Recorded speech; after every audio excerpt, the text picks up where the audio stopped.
Hello, everybody. I'm going to be reading Ada Twist, Scientist by Andrea Beatty and illustrated by David Roberts. This is a great book.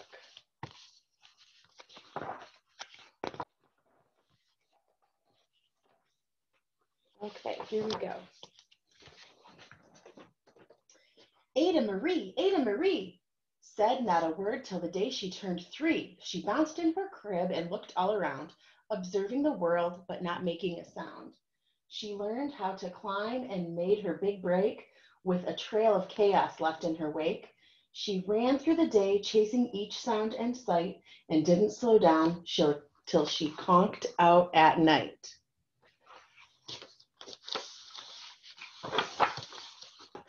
Her parents were frazzled, but tried not to freak as Ada grew bigger and still did not speak. Clearly, young Ada, with lots in her head, would have something to say when it ought to be said. There she is. That's just what happened when Ada turned 3. She tore through the house on a fact-finding spree and climbed up the clock just as high as she could. Her parents yelled, "Stop!" as all good parents would. Ada's chin quivered, but she did not cry. She took a deep breath and she simply asked, "Why? Why does it tick and why does it talk? Why don't we call it a granddaughter clock? Why are there pointy things stuck to a rose? Why are there hairs up inside of your nose?"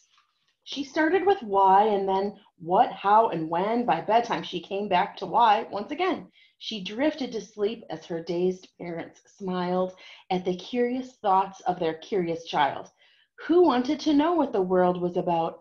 They kissed her and whispered, "You'll figure it out." Her parents kept up with their high-flying kid, whose questions and chaos both grew as she did.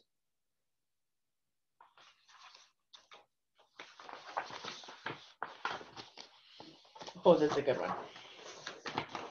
Even Miss Greer found her hands were quite full when young Ada's chaos wreaked havoc at school, but this much was clear about Miss Ada Twist. She had all of the traits of a great scientist.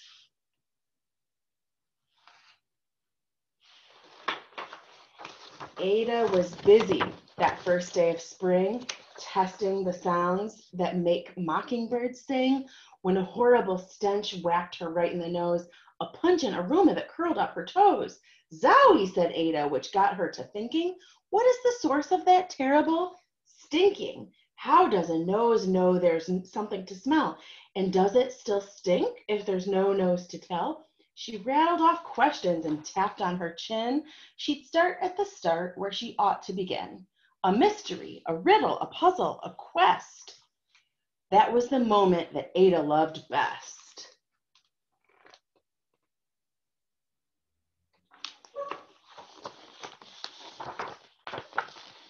Ada did research to learn all she could of smelling and smells, both the stinky and good.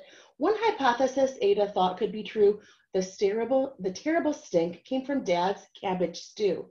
She tested and tested, but soon Ada knew it was time to come up with hypothesis 2. Then zowie, the stink struck again, just like that. Hypothesis 2, it's caused by the cat. The cat couldn't make such a stink on its own. It needed perfume and some fancy cologne. So young Ada tested. The test was a flop. She started again, but her parents yelled, "Stop!"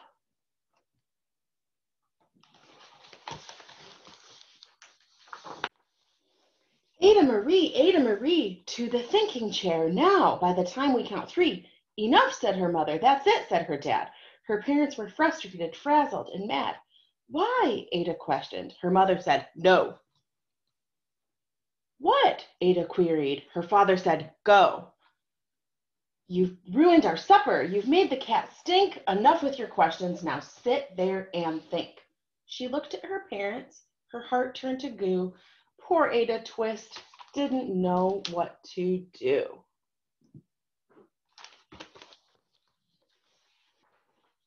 She sat all alone by herself in the hall, And Ada once more could say nothing at all. And so Ada sat and she sat and she sat and she thought about science and Stu and the cat and how her experiments made such a big mess. Does it have to be so? Is that part of success? Are messes a problem? And well, she was thinking, what was the source of that terrible stinking? Ada Marie did what scientists do. She asked a small question and then she asked two. And each of those led her to 3 questions more, and some of those questions resulted in 4. As Ada got thinking, she really dug in. She scribbled her questions and tapped on her chin. She started at why, and then what, how, and when. At the end of it all, at the end of the hall, she reached why once again.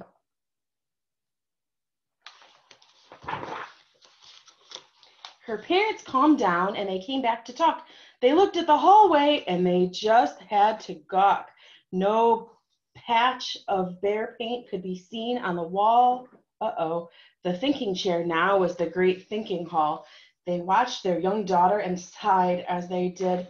What would they do with this curious kid who wanted to know what the world was about? They smiled and whispered, "We'll figure it out."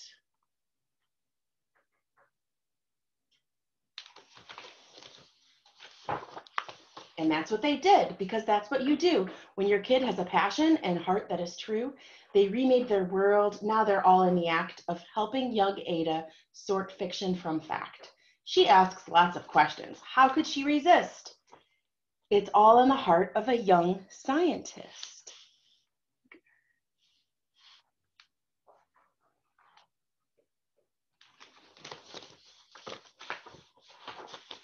And as for the smell, what can Ada Twist do but learn all she can with her friends in grade 2? Will they discover the stink that curls toes? Well, that is the question. And someday, who knows? There they are.